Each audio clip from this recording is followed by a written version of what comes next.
Good day, everybody. How are you all doing? Hope you're doing great today. Today, we will continue our discussion on how to represent numerical or quantitative data by charts. We discussed stem and leaf display for numerical data before.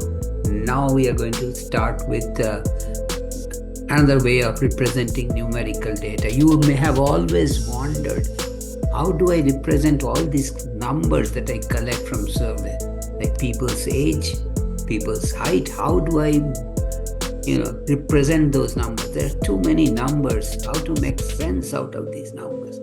So one way to do that is what we are going to discuss today. And before I start, please, I want to mention that I have covered all kinds of statistical material in my previous lectures or previous presentations, previous recordings. So please subscribe to my channel by hitting the red subscribe button at the bottom right corner.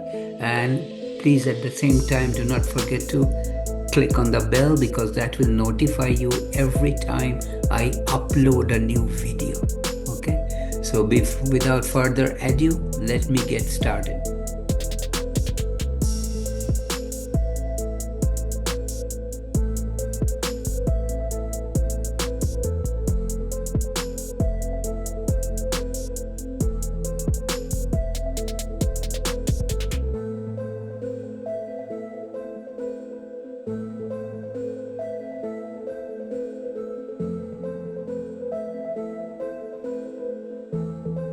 So today, as I said, we are going to talk about another way of representing quantitative data and numerical data.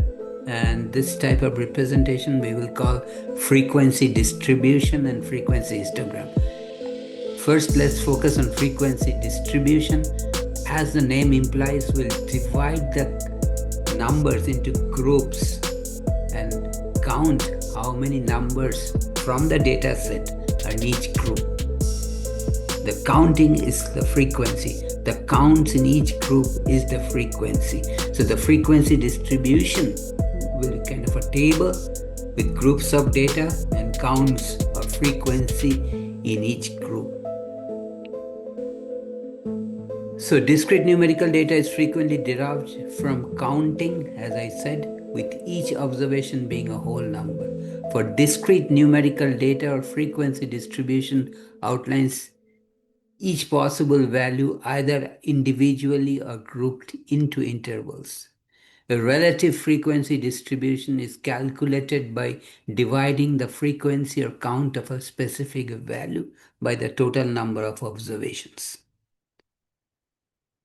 So we are going to mainly focus on discrete numerical data right now. What is a discrete numerical data? Just to remind you, it's like numbers we get from counting, such as how many brothers and sisters you have.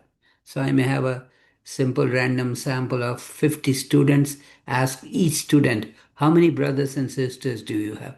It starts from 0, then 1, then 2, discrete jumps from 0 to 1. So it's a discrete whole number. So I can divide the data into groups.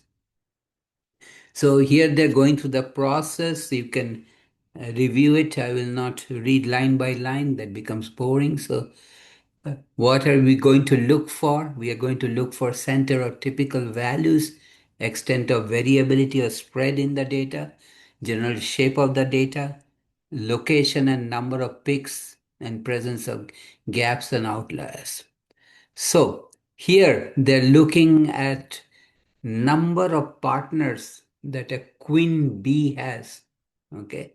And so number of partners is on the horizontal axis. That's your discrete numerical data, starts from 1, 2, and goes all the way to 12. What are these rectangles? These rectangles are the counts in each number of partners. For example, if you look at the horizontal axis, when the number of partner is 1, the count is 1. That is, in their sample, one honeybee had a partner, one single partner. Similarly, for 2 on the horizontal axis, the height of the bird is 1, the count is 1. 2 honeybees okay?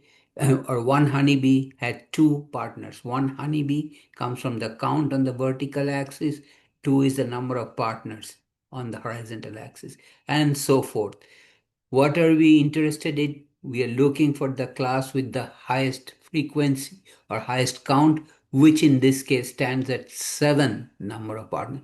So seven is a count in that class. That means seven honeybees had seven uh, number of partners. Okay. And the one before that is six number of partners. The height of that class is five. Or five honeybees had six partners and so forth. So as you can see, the highest count is in the group with seven. That means seven partners. And the count in that class is seven. That's where the center of the data. So center of the data falls in the class with the highest frequency. What is the difference between the graph on the left and graph on the right?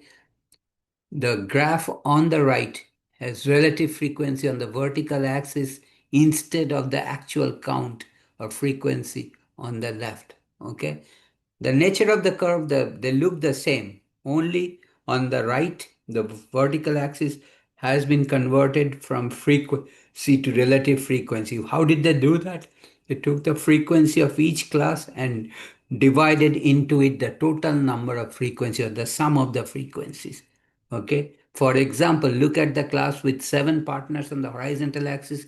Its count of frequency was seven, and the left curve. Now you take that 7 and divide into it the total number of frequency, total number of sum of the frequencies, and its relative frequency is still the highest, it's 0.25. What does it mean? That means 25% of the honeybees had seven partners, and so forth. So, what is the difference between this curve that you saw, the relative frequency on the right, vertical axis versus number of partners? You have lots of partners on the horizontal axis, lots of classes because each discrete number, one, two, they had their own count or relative frequency. That's why you have so many classes or groups of data on the horizontal axis in this case. Okay, but now let's see what they have done. They have combined a histogram based on grouped frequency distribution of table 3.2 can be constructed in a similar fashion and shown in figure 3.21. What is the advantage of this? So for example, here they have combined the first class is between 1 and 3 partners on the horizontal axis, and it has a height of about 3. So they added the number of partners, number of bees that had one partner or two partner or three partner, added the number of bees or number of counts in each class, one partner, two partner, three partner. You add those numbers, you get the frequency or the height of the first bar, which is 3. Okay, so 3 honeybees had one partner, two partner, or three partner. Okay, again you are looking for distribution in the data, and you see from 7 to 9 partners that has the highest count or highest height. That is where the center will fall. Okay, so here they're talking about identity thefts. Okay, so this is the data. Identity theft reports per 100,000 population. So the question is, why did we report it per 100,000 population? So that we get a whole number in each class. Okay. So now we can do the relative frequency distribution and histogram. So this particular graph where we have combined, say for the first class is from 1 to 3, next class is from 4 to 6, then 7 to 9, and 10 to 12. Okay, and the heights of the corresponding groups of data, the heights of the frequency. So frequency versus groups of data, this type of data where the bars are adjacent to each other, they're touching. Each of the bar is touching the next bar. This is called a frequency histogram. Frequency histogram because frequency is on the vertical axis and you have groups of data in this case, number of honeybee partners from 0 to 3 in the first class and so forth. So groups of data on the horizontal axis, frequency on the vertical axis, groups on the horizontal axis, frequency on the vertical axis. This is called a frequency histogram. Okay. So this is the frequency histogram. Actually, they have converted the data in each class by dividing by the sum of the frequencies into relative frequency. They have divided the groups starting from 0 to 49 as the first class, then 50 to 99 as the second class. What do these means? 0 to 49 means 49 is the highest number of identity thefts in that group or that class per 100,000. Next class starts from 50 to 99. And they counted the frequency in each class from the original data. This is the original data. So after you make the groups or classes of data, you count going to the original table. By the way, this table is called the frequency distribution table or just frequency distribution because you have the counts in each state. Okay, the count or frequency. So this table is called frequency distribution, and then you make a frequency histogram of it by dividing the data into groups from 0 to 49, 50 to 99, etc. Okay. And again, you see the relative, you're looking for the class with the highest relative frequency. Relative frequency, again, how do you get the relative frequency of the first class? You take the 1 and divide it by the sum of all the frequencies. So as you can see, the second class between 50 and 99 has the highest frequency. Therefore, the relative frequency of that class is also highest, 0.4. And that is the rectangle with the highest height.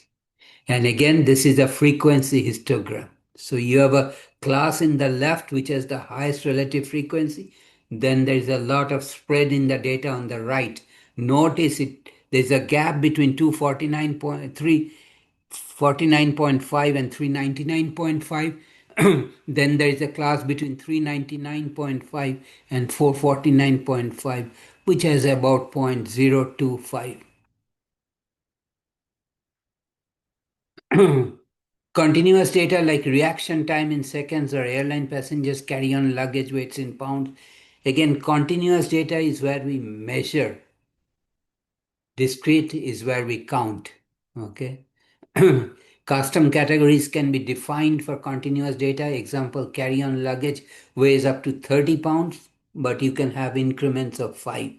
Okay. So each class interval in this case is from 0 to 5, 5 to 10. How did I decide that? It's based on my discretion. Okay. I can decide anything class interval, but 0 to 5 is selected because 5 is a even not an even number, but 5 in multiples of 5 looks good because 5 times 2 is 10, 5 times 3 is 15, 5 times 4 is 20. So you have the classes. In this case, the class width is 5 and you start from 0. So the first class is from 0 to 5 as shown in this number line. Okay, here they're looking at out of reach report for federal minimum wage. Okay, to afford a two-bedroom retail in all 50 states is 91.4. So full workers to stay with that 30% of the income. So you have data from 50 states and District of Columbia.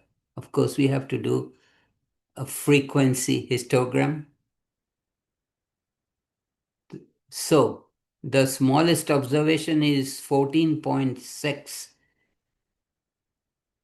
for Arkansas, and the highest is 39.03 for California, 14.6 to 39.03. So what did they do? They divided in intervals of 5. So the first class is from 10 to 15, next class is from 15 to 20, and so forth. Okay, and they are going to the original table and counting the frequency or occurrence in each class. And as it is, you can see between 15 to 20 is the highest count, 24. Now you add the frequencies, that is what the total row is all about. You add the frequencies, you get 51.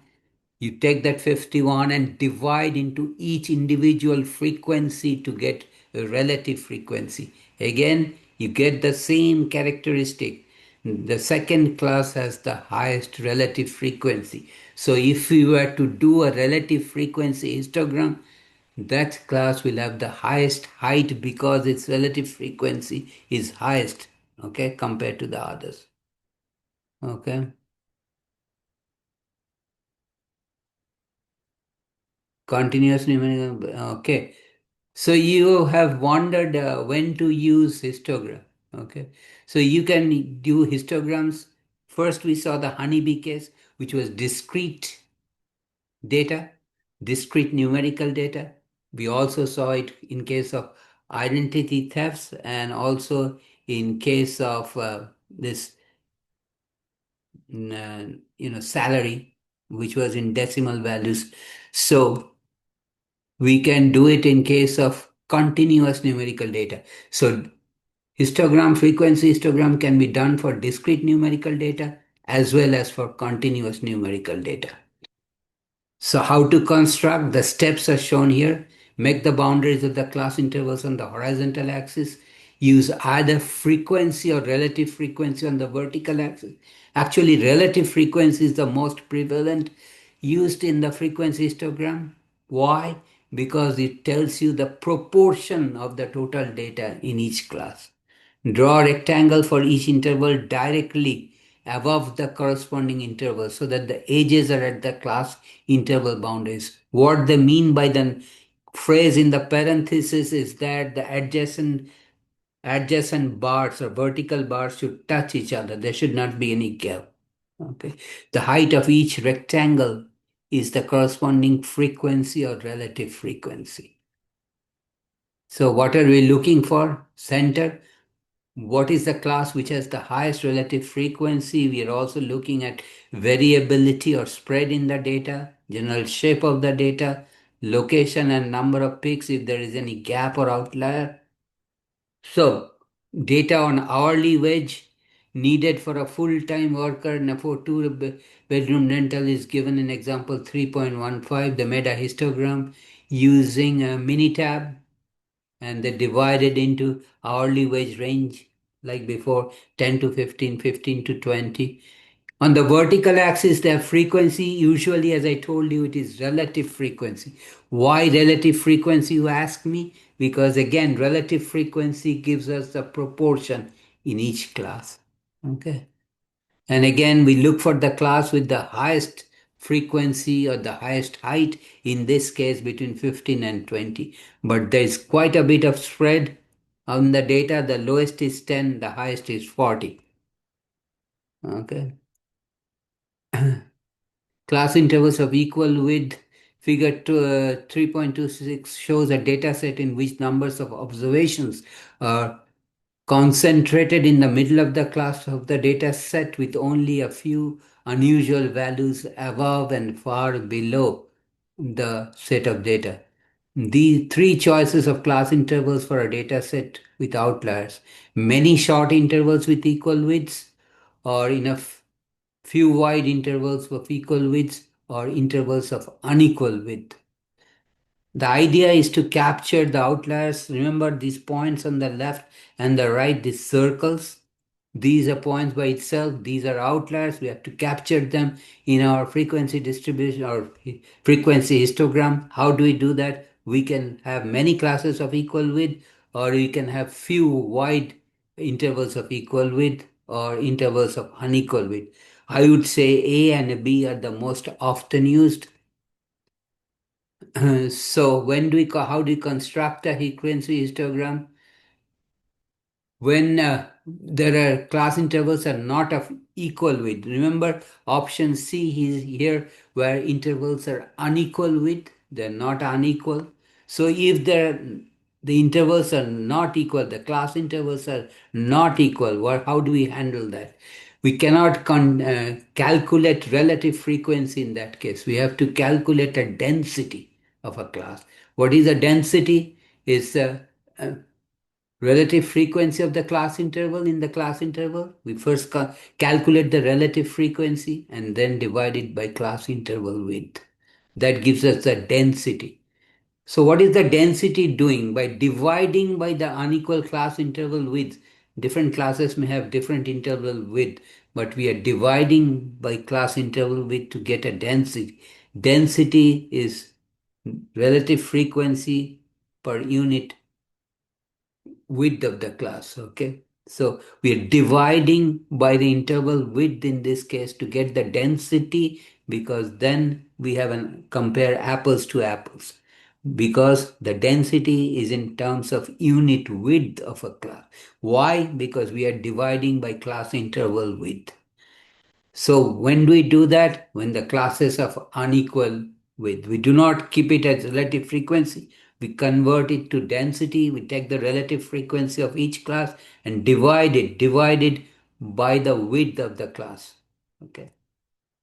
So here is an application of that. So as you can see, the class intervals, the first two class from 0 to 10,000, next is from 10 to 15. The third one is from 15 to 20. The last one, the fourth one is from 20 to 40. So they have the count of frequency in each class, relative frequency. How did I do it? Added all the frequency up, divide frequency of each class by the total, get the relative frequency. But I know the interval widths are different, as noted in the 1, 2, 3, fourth column. Interval widths are different. So we cannot we cannot do a frequency histogram, relative frequency. Instead, we'll have to do a density histogram. What do I do? Take the relative frequency of each class, divide by the interval width to get the density. Remember, the density converts everything, the relative frequency per unit width or per width of each class. So then we are comparing apples to apples to apples, not apples to oranges, okay, not apples to oranges.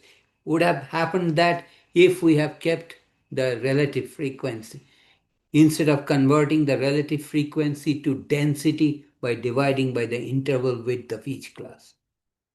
Okay, so here is a picture of the density, okay. That is shown on the left. On the left diagram, we have density on the vertical axis and classes on the horizontal axis. Notice some of the interval widths are different from the two in the center. The one on the left, one on the right. Of the four classes, they're totally different with compared to one in the two in the middle. So this gives a clear picture. We exactly know where is the highest density, falls in the third class. Okay. But if we had left it at relative frequency or frequency, look at the incorrect picture on the right. Why it is incorrect? Because some of the classes, they're blown up. For example, look at the fourth class. Look at the fourth class on the left diagram. Look at its height, the density, and get the same information on the one on the right, which is incorrect because we did not have density on the vertical axis. The height of the fourth class looks much higher, which is incorrect. Same with the first class, looks much higher. Taller height, incorrect.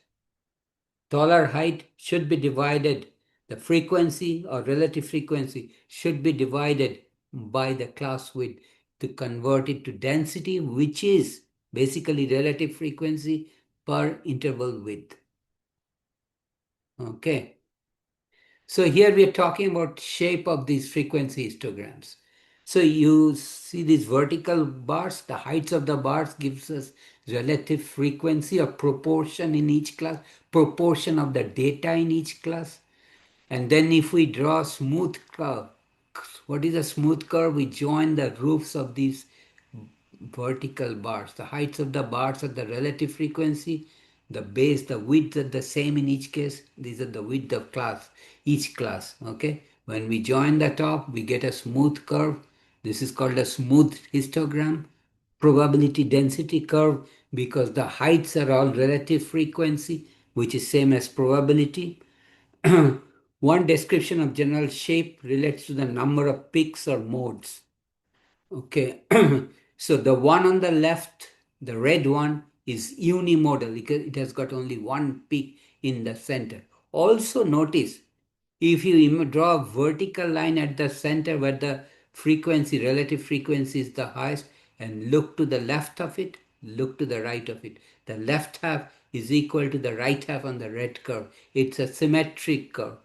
And it's unimodal because there's only one point on the horizontal axis which has the highest relative frequency. So the definition of mode is the number on the horizontal axis which has the highest relative frequency or highest frequency of occurrence, unimodal. The one on the middle is bimodal because there are two peaks, two numbers with high frequency. The one on the extreme right is multimodal. Okay. And then we are looking at the sharpness. Okay. Several symmetric unimodal smooth histograms. A unimodal histogram is symmetric when it exhibits a vertical line of symmetry with the left side mirroring the right side. Like I said, at the center, where the peak is the highest, draw a vertical line to the center, where the peak is the highest on the left, red triangular diagram. The left half is equal to the right half, mirror image. It's a symmetric curve. Okay. Proceeding to the right of the peak of the unimodal histogram, you move into what is called the upper tail. On the right is the upper tail. On the left is the lower tail. Okay, so look at the diagram in the center. Identify the point on the horizontal axis where the relative frequency of the height is the highest. Okay, then as you move into the left side of that imaginary vertical line at the center, you go into the left tail or the lower tail. As you move into the right from the center, you go to the right tail or the upper tail. Okay, and here they're showing us the skew. What is a skew? Look at this top diagram and the bottom diagram. The top diagram, the red one, has an extended, tail on the right. Okay, so it's positively skewed or skewed to the right. If you compare that with the blue one, it has got an extended tail on the left. It's left skewed or negative skewed. Skewed, a unimodal histogram that is not symmetric. Here it is, these two curves are not symmetric. Why? Because if you draw a vertical line at the point where the peak is the highest, the left half is not equal to right half in both these diagrams. So these are skewed histograms. So one on the red is a normal curve. That's what we will use in this course most of the time. Bell-shaped frequency distribution or bell-shaped frequency histogram. The curve is the frequency histogram. How do we get a smooth curve? We join the top roofs of the vertical rectangles. Remember, the height of the vertical rectangles, relative frequency. Normal curve arises more frequently than any other in statistical applications. That's what we are going to use. Then the one on the right on the top, a curve with tails that do not decline as rapidly as the tails of a normal curve is heavy-tailed. Okay, one on the right, top B. And a curve with tails that decrease more rapidly than the normal tails is called a light-tailed. Heavy-tailed on the top, light-tailed on the bottom, on the left. Light-tailed, why? Because the tails decrease more rapidly than the normal curve, which is the one on the top.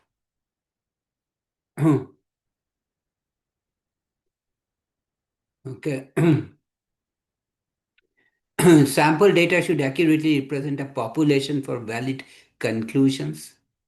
But histograms and sample of population data should share centers, variability, and peak locations. Consistency between sample histograms indicates reliable representation. but there will be variability in data from sample to sample. Okay. So a sample of 708 bus drivers employed by public transportation was selected, and the number of traffic accidents in which each bus driver was involved during a 4-year period was determined. So they have tons, I mean, lots of data, 708 observations. These are your actual observations. Number of accidents. Remember, this is a discrete probability distribution. Why? Because number of accidents discretely jump from 0 to 1, 1 to 2, 2 to 3. Those are the numbers which will be on the horizontal axis. Okay. And frequency in each category. Then the relative frequency. Remember, relative frequency is frequency in each category divided by the sum of the frequencies. And this is your histogram. Okay. So number of accidents on the horizontal axis, and you have relative frequency in the vertical axis. What is the difference between one on the left, extreme left, and the two others on the right? Well, one on the extreme right is the population frequency histogram. One on the two on the right of the left diagram, they are based on two samples taken out from the population. Okay. Notice there is some difference in the shape of the curve depending on the sample. The sample on both of them shows an extended tail on the right in the two sample data, but one on the right, extreme right sample histogram 2 is little bit closer to the population. Why is it like that? Because a sample, one sample will not represent the characteristic of a population. You have to draw many, many samples of the same size from the population of interest, which is the one on the left, to get a better idea of the population frequency histogram. Okay. So one sample, there will be some variability. One or two samples, there will be some variability from the actual population from which it came. Okay. And then they kept on changing the samples. And the sample histograms show the same characteristic. What is the characteristic? Look at the one on the extreme left, that is the population histogram. There is an extended tail on the right with a peak on the left. Same idea, same shape you're seeing, but not exactly the same. On the two sampled frequency histogram, same over here, extended tail on the right with the peak towards the left. That's where the center of the distribution will fall. Each sum of relative. So now we're talking about cumulative relative frequency. So each sum of relative frequency is called a cumulative relative frequency. So you have the relative frequency column. If you go to here, you have the relative frequency, and you can make a cumulative relative frequency column next to the relative frequency. How do you do that? The cumulative relative frequency of the first class of 0 will be 0.165, zero number of accidents. Cumulative relative frequency of one accident will be 0.222 plus 0.165, which will like 0.387 is the cumulative relative frequency up to one accident. What does it mean? So I added the two relative frequency of 0 and 1. That means up to 38.7%, 0.387 converted to percentage multiplied by 100, up to 38.7% of the drivers had a maximum of one accident. Okay, and so forth. Cumulative relative frequency. Any cumulative relative frequency is the sum of the previous cumulative relative frequency and the current relative frequency. Cumulative relative frequency plot is a graph of the cumulative relative frequency against the upper endpoint of the corresponding interval. The pair's upper and endpoint of the interval, cumulative relative frequency So upper end point of the class on the horizontal axis, cumulative relative frequency on the vertical axis. Okay. And this is the type of chart you will get. So you have cumulative relative frequency on the vertical axis, and you're looking at the upper end point of each class to determine the proportion of years with annual rainfalls less than 9.5. Trace a vertical line from 9.5 on the x-axis because rainfall is on the x-axis. Go up, okay, to find 68% on the y-axis. So you trace a vertical line um, from 9.5 on the horizontal axis of rainfall, trace a vertical line to meet the cumulative frequency curve, then draw a horizontal line and determine where it intersects the vertical axis, which is 0.68 as shown on the left. Okay.